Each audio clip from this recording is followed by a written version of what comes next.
Welcome to our channel the SR academy. आज हम लोग देखने वाले हैं previous year important question paper जो कि साइंस का है और ये क्लास 10 के लिए है। ये आने वाले एग्जाम के लिए इंपॉर्टेंट है। इसमें कुल मिलाकर 40 सवाल हैं। इस सभी को सवालों को रिव्यू कर लेते हैं हम लोग जल्दी से। क्वेश्चन नंबर 1 पे आते हैं, ऑब्जेक्टिव का है। अभी जो हम लोग देखने वाले हैं वो टोटल का टोटल ऑब्जेक्टिव वाला देखेंगे, ठीक है। और ऑब्जेक्टिव का खत्म हो जाने के बाद कुछ ऑब्जेक्टिव का सेट जो हम लोग अभी अभी जो हम लोग कंप्लीट कर रहे हैं ये प्रीवियस ईयर का मॉडल सेटअप से है। और ये सारा कंप्लीट करने के बाद हम लोग वो सवाल पर कैरी करेंगे जो आने वाले अपकमिंग एग्जाम के लिए इंपॉर्टेंट होगा। गवर्नमेंट की तरफ से ऐसा कोई भी नोटिस नहीं आया है कि अब आप लोग का मॉडल पेपर आएगा, ठीक है। और गवर्नमेंट से ऐसा कुछ बोला भी नहीं है, तो हमें तो नहीं लगता है कि आएगा। और अगर आता भी है आगे तो इसका भी सॉल्यूशन जो है इस चैनल में करवाया जाएगा, तो चैनल के साथ बने रहिएगा। और आगे देखते हैं इसका।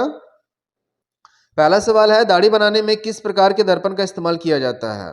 दाढ़ी बनाने में किस तरह के दर्पण का इस्तेमाल करते हैं, देखिए पहला लिखा हुआ है समतल दर्पण, यानी इस दर्पण का इस्तेमाल हम लोग घर में नॉर्मली करते हैं। उत्तल दर्पण का इस्तेमाल होता नहीं है।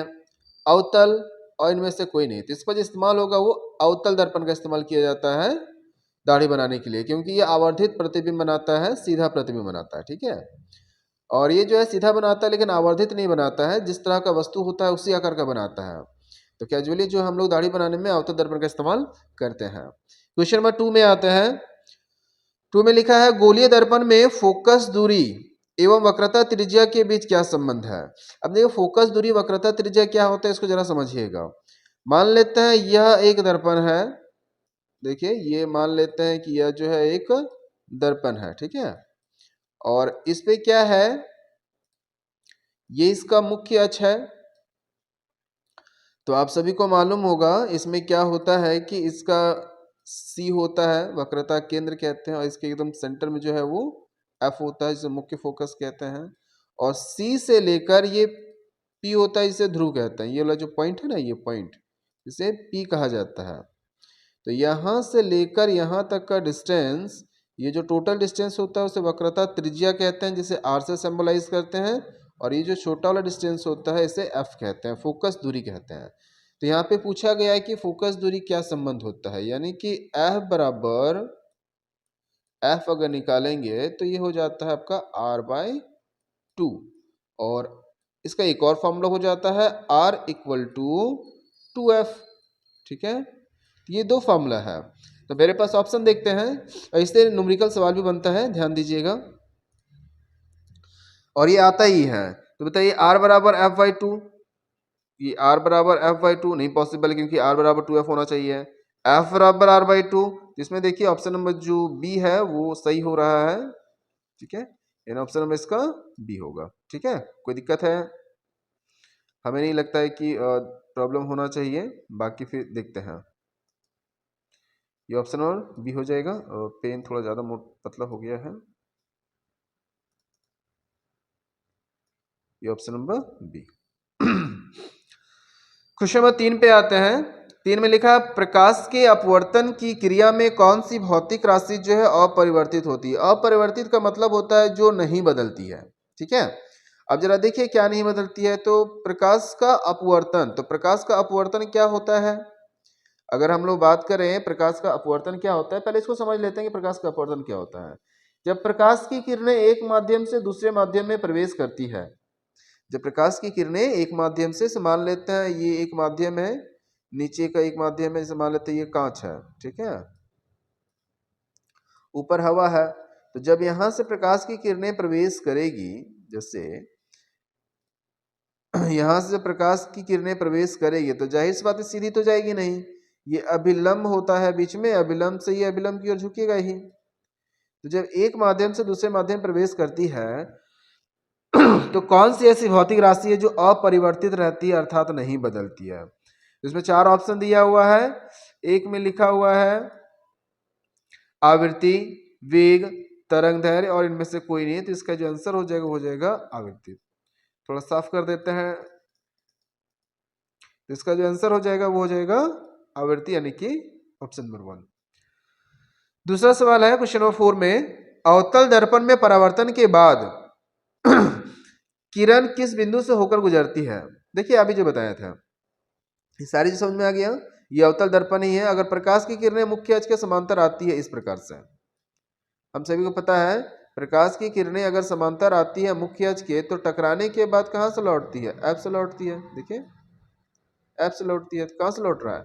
एफ से, यानी मुख्य फोकस से। हम लोग थ्योरी में पढ़े हैं कि जब अवतल दर्पण में प्रकाश की किरणें मुख्य अक्ष के समांतर आती है तो मुख्य फोकस से लौटती है, यानी कहाँ से लौटती है?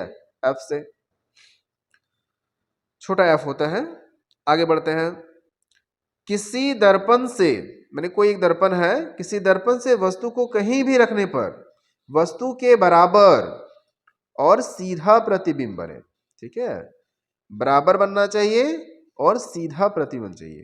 तो उत्तल दर्पण में वस्तु जो बनती हमेशा छोटा बनता है, अवतल में बड़ा छोटा उल्टा सीधा सब बनता है, समतल में केवल बराबर बनता है और सीधा बनता है, और समतल तो होगा नहीं, तो इसका जो आंसर हो जाएगा ऑप्शन नंबर सी। समतल दर्पण में बराबर भी बनता है और सीधा भी बनता है। क्वेश्चन नंबर 6 पे आते हैं। प्रकाश के अपवर्तन के कितने नियम होते हैं? तो प्रकाश का परावर्तन हो या प्रकाश का अपवर्तन हो, दोनों का 2 ही नियम होता है। ठीक है, अब आते हैं क्वेश्चन नंबर 7 में। देखिए 7 में लिखा हुआ है किसी गोलीय दर्पण की वक्रता त्रिज्या 50 सेंटीमीटर है, तो उसकी फोकस क्या होगा? देखिए अभी हम लोग एक फॉर्मूला पढ़े थे, क्या पढ़े थे? R बराबर 2F और F बराबर R/2। यही ना पढ़े थे हम लोग? अभी जो देखे थे हम लोग यही वाला सवाल देखे थे। देखिए यहाँ पे बताया गया है F बराबर, देखिए ये वाला फॉर्मूला देखिए, ऊपर वाला जो फॉर्मूला है, F बराबर R/2, F बराबर R/2 और यहाँ पे R बराबर 2F। अब देखिए सवाल देखिएगा, किसी गोलीय दर्पण की वक्रता त्रिज्या कितना दिया हुआ है? वक्रता त्रिज्या, त्रिज्या मैंने हो गया आपका R, जो है R दिया हुआ है 50 सेंटीमीटर, और पूछ रहा है कि फोकस कितना होगा। तो फोकस का फॉर्मूला ये रहा, R बैठाएंगे 50, 50/2 यानी कितना हो जाएगा? 25। अब इसे बैठा कर देख लीजिएगा, 50/2 कटेगा तो कितना आएगा? ये 25 आ जाएगा, 25 सेंटीमीटर। जरा देखिए आंसर क्या हो जाएगा? 25 सेंटीमीटर। ये सवाल आता है, कभी कभी पूछ देगा वक्रता त्रिज्या नहीं, एफ दिया हुआ है, आर पूछा जाएगा। इसका आंसर हो गया सी। क्वेश्चन नंबर 8 में आते हैं। 8 में लिखा है 1 मीटर फोकस दूरी वाले उत्तल लेंस की क्षमता क्या होगी? अब जरा देखिए फोकस दूरी। अब इसमें जरा ध्यान रखने वाली बात है कि फोकस दूरी किस में दिया है, मीटर में दिया है कि सेंटीमीटर में दिया है। देखिए फॉर्मूला होता है क्या, वो सुनिएगा। लेंस की क्षमता, लेंस की क्षमता निकालने का 2 फॉर्मूला होता है। लेंस की क्षमता को P से इंडिकेट करते हैं। एक होता है आपका 1/f और एक होता है निकालने के लिए, शॉर्ट फॉर्मूला है तो एक ही चीज है, इसको बस थोड़ा सा चेंज कर दिया गया है, 100/f। ठीक है, अभी क्या है दोनों सर, 100/f क्या है हमको समझ में नहीं आया। देखिए अगर फोकस सीधा आता है, अगर फोकस जो है मीटर में दिया हुआ है तो हम लोग ये फॉर्मूला यूज करेंगे, और अगर सेंटीमीटर में दिया हुआ है तो ये फॉर्मूला यूज करेंगे। आप जिससे यूज करोगे दोनों आएगा। दोनों का ऐसा यूनिट क्या आएगा? दोनों का ऐसा यूनिट क्या आने वाला है? डायोप्टर आएगा। जरा देखिए सबसे और एक चीज, उत्तल लेंस पूछा गया है, तो उत्तल लेंस का होता है पॉजिटिव और अवतल का होता है नेगेटिव। तो फोकस दूरी कितना है? 1 मीटर, और क्या है? देखिए ध्यान से, मीटर में है, तो यहाँ पे हम लोग ये वाला फॉर्मूला यूज करेंगे, ये वाला फॉर्मूला इस्तेमाल करेंगे, यानी P = 1/f। अब जरा देखिए 1 का हो गया 1 और f का वैल्यू दिया हुआ है 1। अगर ये सेंटीमीटर में होता तो ये फॉर्मूला यूज करते हैं, तो 1/1 कैंसिल आउट हो जाएगा, फिर भी 1 ही बचेगा, तो 1 डायोप्टर। और चूंकि ये उत्तल है इसलिए पॉजिटिव लिया, और अगर अवतल होता तो नेगेटिव लेता, यानी ऑप्शन नंबर कौन सा? बी। ठीक है, क्वेश्चन नंबर 9 पे आते हैं। किसी उत्तल लेंस की फोकस दूरी हमेशा क्या होती है? देखो अभी बताया है, उत्तल लेंस की क्या होगा? प्लस होगा, अवतल का क्या होगा? माइनस होगा, है ना। तो अवतल तो पूछा नहीं है हमसे, उत्तल पूछा गया है, इसलिए कौन सा आंसर हो जाएगा? Option number 1। चलिए आगे बढ़ते हैं क्वेश्चन नंबर 10 में। 10 में लिखा प्रकाश का वेग न्यूनतम होता है। प्रकाश का वेग जो है सबसे कम किसमें होगा? सबसे ज्यादा और सबसे कम। तो सबसे कम है, यहाँ ऑप्शन दिया निर्वात, जल, वायु और कांच। तो सबसे कम प्रकाश का वेग हो जाएगा कांच में, और इसी चारों ऑप्शन में पूछा जाए सर किसमें सबसे ज्यादा होगा, तो निर्वात में। ठीक है, आगे बढ़ते हैं। क्वेश्चन नंबर 11 देखिए, 4D क्षमता वाले अवतल लेंस की फोकस दूरी क्या होगा? अवतल लेंस, देखिए अभी बताया गया था अवतल लेंस की फोकस किस में होनी चाहिए? माइनस में होना चाहिए, लेकिन यहाँ तो माइनस दिया नहीं है। उत्तल का होता है प्लस, अवतल का होता है माइनस। तो यहाँ तो ऑप्शन ही पहले ही गलती कर चुका है। लेकिन अगर हम सॉल्यूशन में देखेंगे तो सॉल्यूशन कर लेते हैं, देखते हैं इसमें क्या बताया गया है। क्योंकि जैसे कि हम लोग अभी पढ़े हैं और हम लोग को भी मालूम भी है, एनसीईआरटी बुक में भी दिया हुआ है कि उत्तल लेंस की क्षमता जो होती है वो धनात्मक होती है और अवतल लेंस का क्या होता है? ऋणात्मक होता है। तो यहाँ तो देखिए लिखा है अवतल, लेकिन यहाँ ऑप्शन में किसी में माइनस नहीं दिया हुआ है। ठीक है, तो इसमें हमारी तो गलती है नहीं, पहले ही ऑप्शन गलती कर चुका है। हम लोग इसका सॉल्यूशन देख लेते हैं। तो सॉल्यूशन में क्या देखेंगे? देखिए दिया हुआ है क्षमता, यानी कि P दे दिया गया है, कितना है? 4D। ठीक है, और अवतल लेंस है तो ये माइनस में आना चाहिए, दिया नहीं है। और इसका फोकस निकाला, फोकस देखिए सेंटीमीटर में निकालना है कि मीटर में निकालना है? सेंटीमीटर में बोला है इसलिए ये इस्तेमाल करेंगे, मीटर बोलता है तो ये इस्तेमाल करते हैं। यानी P का फॉर्मूला जो होता है 1/f होता है।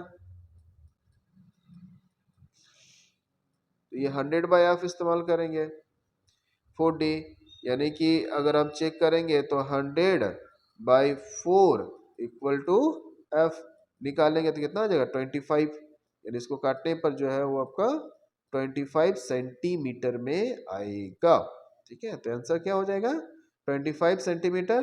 लेकिन याद रहे ये माइनस में रहेगा। ठीक है, हमेशा ध्यान रखिएगा, अवतल लेंस का माइनस में, उत्तल लेंस का प्लस में। सेम देखिए आगे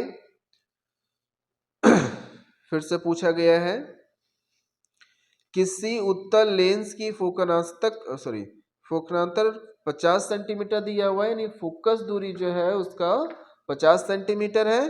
तो उसकी बताइए क्षमता क्या होगा? तो जरा ध्यान से देखने वाली बात है। हमसे क्या पूछ रहा है? इसका फिर से फॉर्मूला इस्तेमाल करते हैं। तो फॉर्मूला हमसे क्या पूछा गया है? तो यहाँ पे अगर देखते हैं तो लेंस की फोकस दूरी जो दिया हुआ है,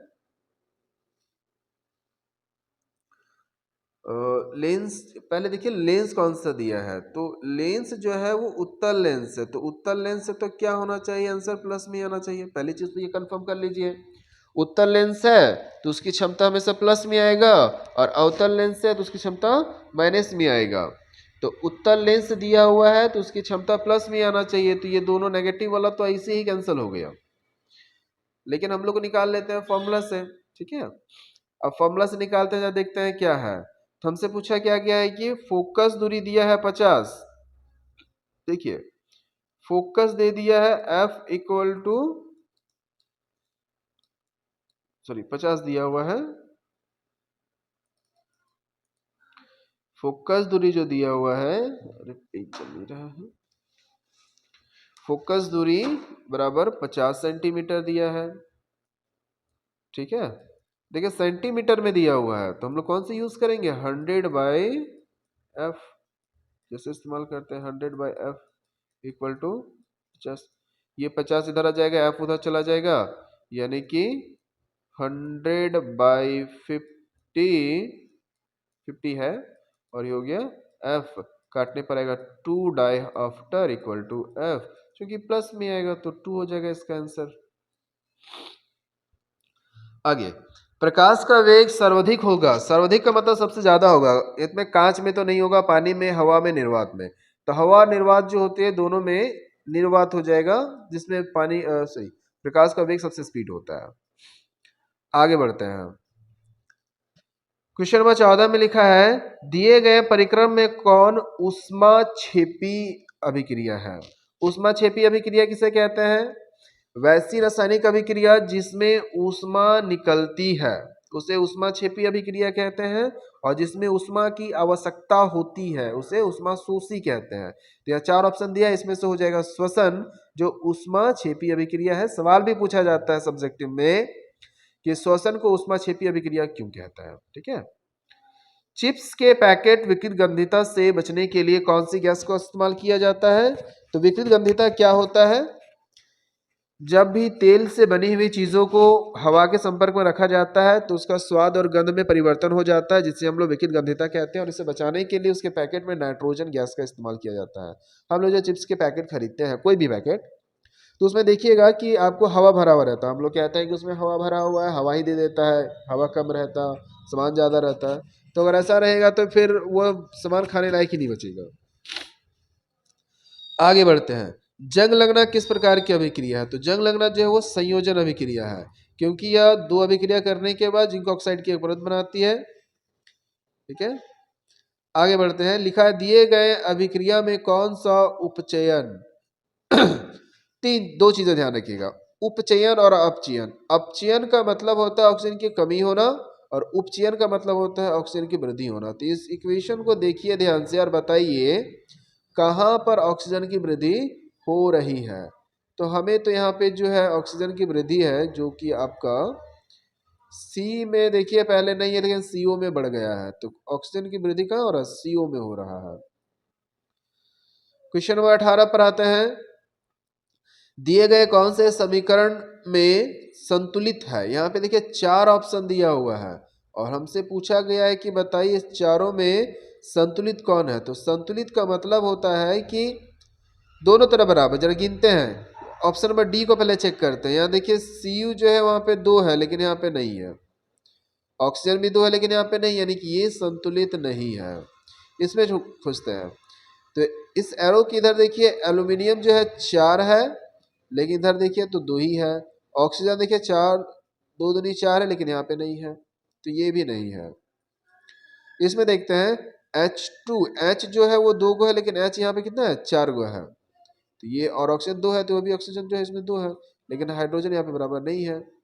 अब इसको चेक कीजिएगा, ये आपका संतुलित है। गिन के देखिए Ca1, Ca1, O और O क्या हो गया?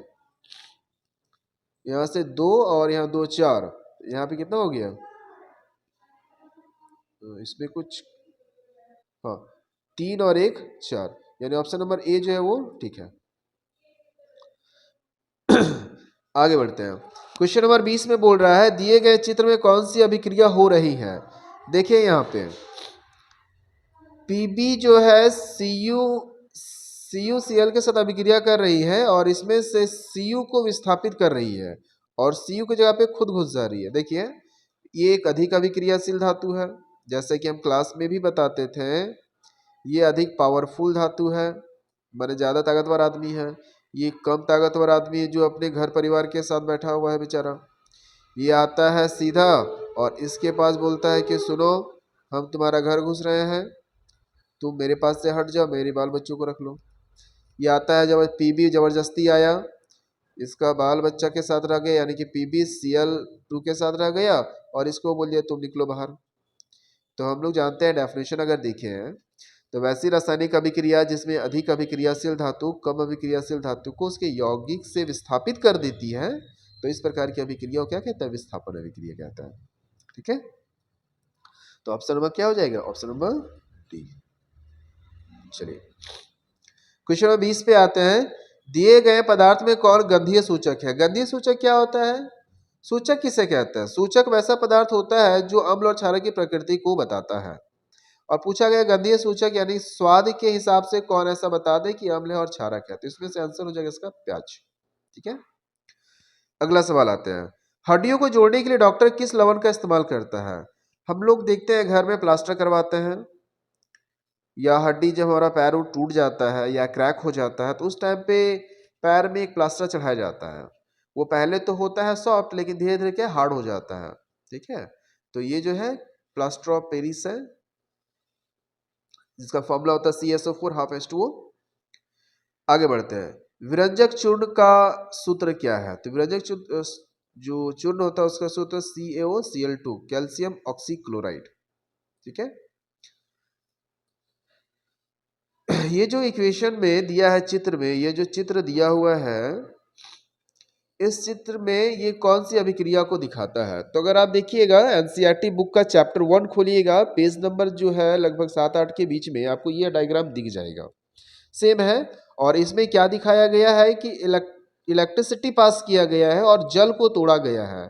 माने H2O जो है, H2O जो है जल है, उसको इलेक्ट्रिसिटी आपको मालूम होगा वियोजन अभिक्रिया में देना पड़ता है, तो इसमें विद्युत देता है और ये टूट जाता है आपका H2 प्लस O2 में। ठीक है, तो ये टूट गया है, तो आपको मालूम है एक वैसी रसायन है जिसमें एक अभिकारक टूटकर दो या दो से अधिक का उत्पाद का निर्माण करती है, तो उसे वियोजन अभिक्रिया कहते हैं। तो ये वियोजन अभिक्रिया का एग्जाम्पल दिखाया गया, आप चित्र देख लीजिएगा एक बार। चलिए आगे बढ़ते हैं। टमाटर में कौन सा अम्ल पाया जाता है? तो टमाटर तो पूछता ही पूछता है, लेकिन कुछ और चीजें भी हैं जो पूछा जाता है, जैसे कि इमली का हो गया, सिरका का हो गया। तो आपको कुछ कुछ विशेष चीजें ध्यान रखनी है।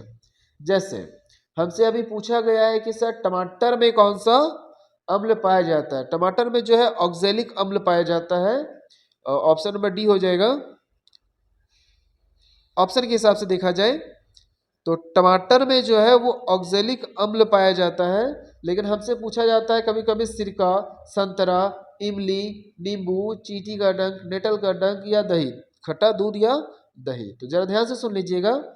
सिरका में एसिटिक अम्ल, सिरका में एसिटिक अम्ल, संतरा में सिट्रिक अम्ल।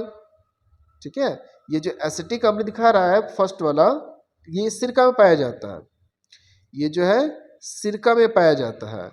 सिट्रिक अम्ल जो है वो आपका संतरा में पाया जाता है। उसके बाद ये लैक्टिक अम्ल जो दिखा रहा है, ये लैक्टिक अम्ल जो है खट्टा दूध या तो दही में दिखाया जाता है। क्या क्या बोले?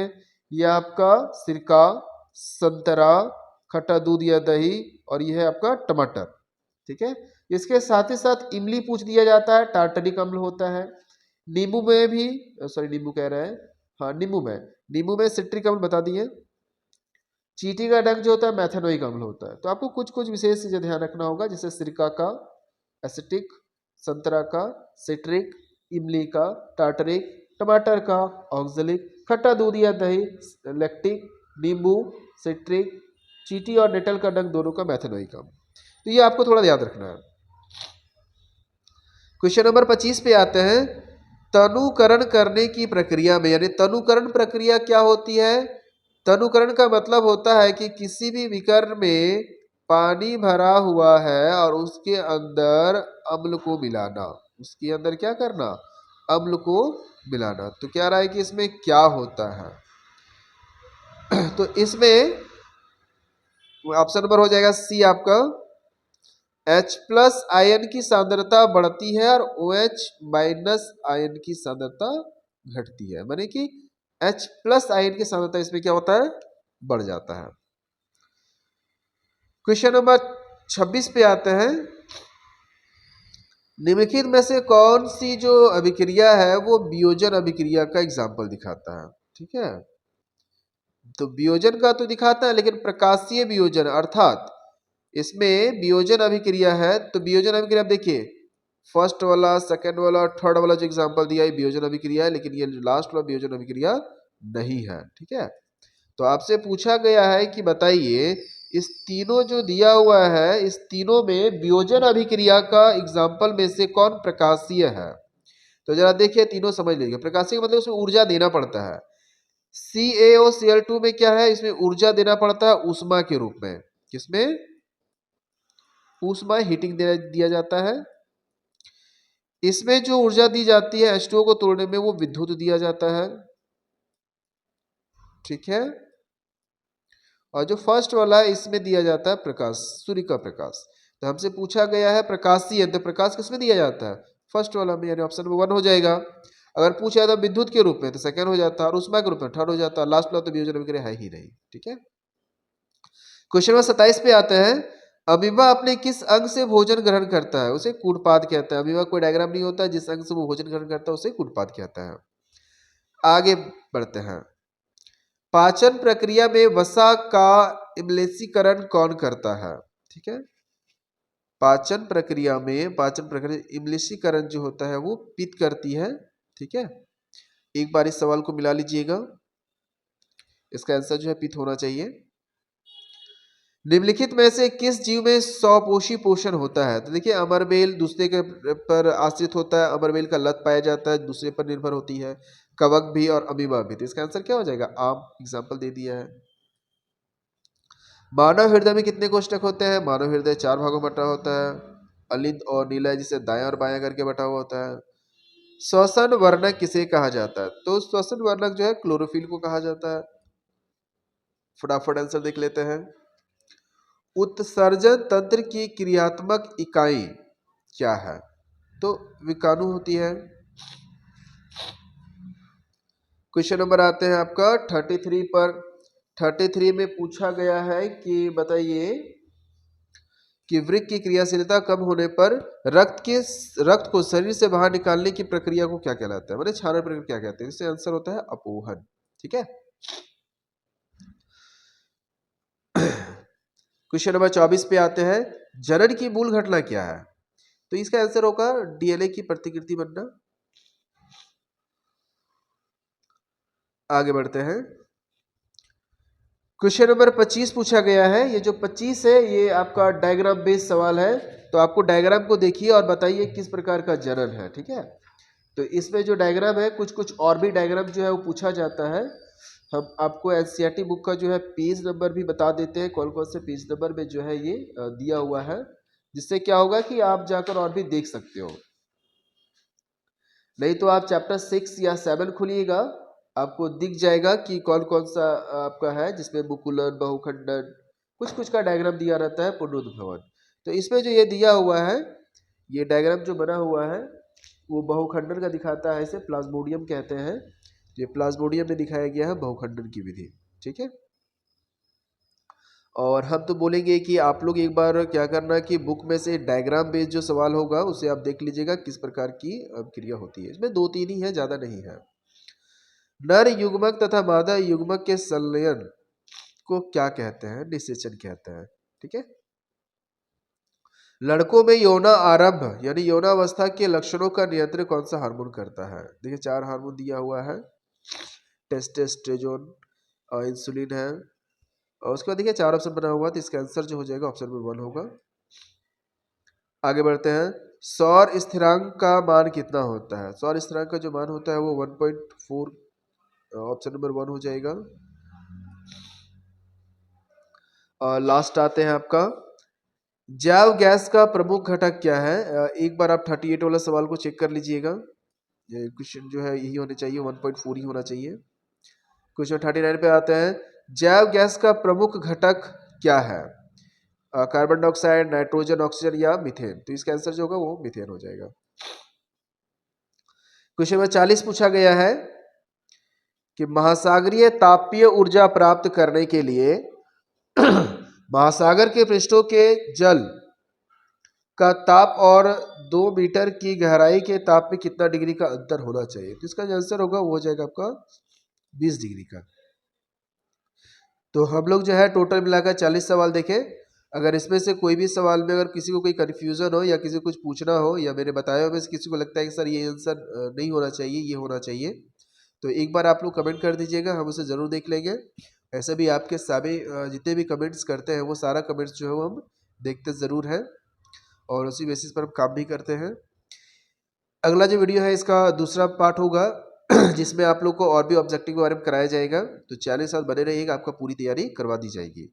Thank you. जय हिंद।